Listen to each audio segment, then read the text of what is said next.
En Europa el partido ya se jugó. No falta que empiece, no falta que ruede la pelota, para muchos ya está decidido. Colombia no es rival, Colombia no es amenaza, Colombia no es problema. Colombia es, en el mejor de los casos, un trámite incómodo en el camino de Portugal. Ese es el mensaje que circula, a veces directo, a veces disfrazado de análisis serio, pero siempre presente. Portugal es favorito, Portugal tiene jerarquía, Portugal tiene figuras consolidadas en Europa, Portugal tiene títulos recientes a nivel continental, Portugal tiene experiencia, Portugal tiene historia y sobre todo Portugal tiene a Cristiano Ronaldo. Y cuando aparece ese nombre, el debate se cierra. Para muchos medios europeos, Cristiano sigue siendo el argumento final. El nombre que justifica cualquier pronóstico, la razón por la que no hace falta profundizar demasiado. Se repite que no está jubilado, que todavía compite, que todavía decide, que todavía puede enseñar cómo se juegan estos partidos. Y mientras ese relato se construye, Colombia parece reducida a etiquetas cómodas. Colombia es intensa, Colombia es física, Colombia es emocional. Colombia es peligrosa por momentos. Pero nunca es presentada como favorita, nunca como dominante, nunca como protagonista real. En Europa el subtexto es claro, este es uno de esos partidos donde el grande se impone y el otro aprende. Europa enseña, Sudamérica resiste. Europa controla, Sudamérica corre. Europa piensa, Sudamérica siente. Es un discurso viejo, conocido, repetido. Un discurso que aparece cada 4 años, cada vez que una selección sudamericana enfrenta a una potencia europea sin el cartel mediático suficiente. Y lo más llamativo no es que Portugal sea favorito. Eso es discutible pero entendible. Lo llamativo es la tranquilidad con la que se descarta a Colombia, la facilidad con la que se la ubica en un rol secundario, la naturalidad con la que se asume que su techo ya está definido. En muchos análisis europeos, Colombia no aparece como una selección capaz de imponer condiciones. Aparece como una selección que debe adaptarse, que debe aguantar, que debe esperar su momento si es que llega. Como si el partido se jugara en una sola dirección. Como si la historia garantizara el resultado. Como si el contexto actual no importara. Y ahí empieza el verdadero problema del análisis. Porque cuando un mundial se mira solo desde el pasado, cuando se cree que la camiseta juega sola, cuando se confunde jerarquía con inevitable resultado, el fútbol suele pasar factura. Los mundiales no respetan nombres, no respetan biografías, no respetan consensos mediáticos. Los mundiales no se juegan con recuerdos. Se juegan con contexto, con momento futbolístico, con estados mentales, con presión real, con decisiones tomadas en segundos donde el pasado no pesa. Y cuando ese contexto se ignora, cuando se subestima al rival, cuando se entra convencido de que el partido está ganado, ahí es donde empiezan los errores. Ahí es donde el fútbol deja de ser predecible. Ahí es donde los relatos cómodos empiezan a tambalear. Ahí es donde Colombia suele crecer, porque no entra a especular con el nombre del rival, entra a competir con lo que tiene. Y cuando enfrenta a selecciones europeas en grupos, no lo hace desde la inferioridad, sino desde la necesidad real de sumar. Pero el relato europeo insiste.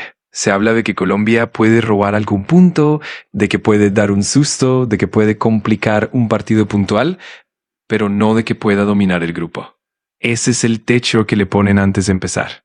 Y ese techo condiciona también la lectura del partido, porque cuando Europa espera que Colombia resista y Colombia propone, el partido se sale del guión.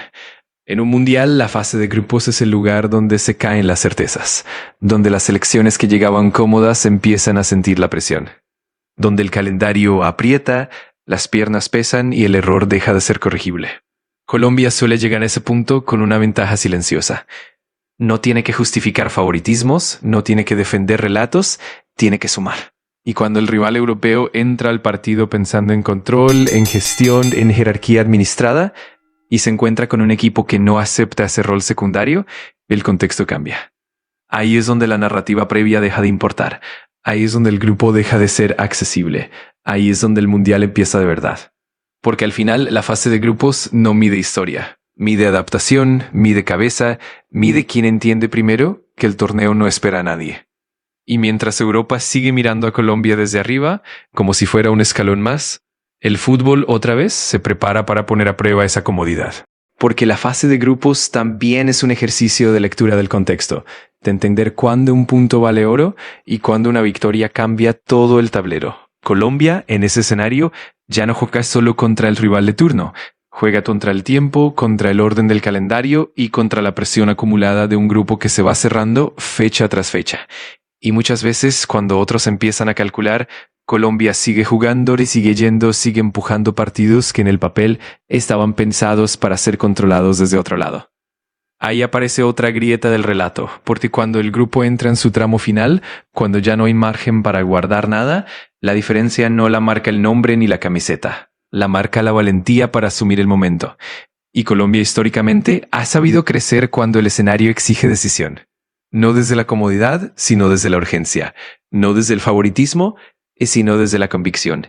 Y en ese punto, otra vez el fútbol se encarga de recordarle a todos que los grupos no se ganan antes de jugarse, se ganan entendiendo el instante exacto en el que hay que dar el paso al frente. Porque en ese tramo decisivo del grupo, cuando todos miran la tabla y hacen cuentas, el partido deja de ser solo fútbol y se convierte en gestión emocional.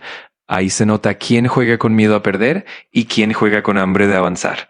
Colombia, muchas veces subestimada en ese punto, no carga con la obligación de sostener una etiqueta de candidato. Carga con algo más simple y más peligroso, la necesidad clara de competir cada balón como si definiera el futuro inmediato. Y en los mundiales, esa claridad suele pesar más que cualquier pronóstico previo. Y mientras desde afuera se sigue leyendo el grupo desde una lógica jerárquica, el campo propone otra cosa. Propone partidos que se rompen por detalles, por decisiones valientes, por equipos que entienden antes que nadie cuándo dejar de esperar.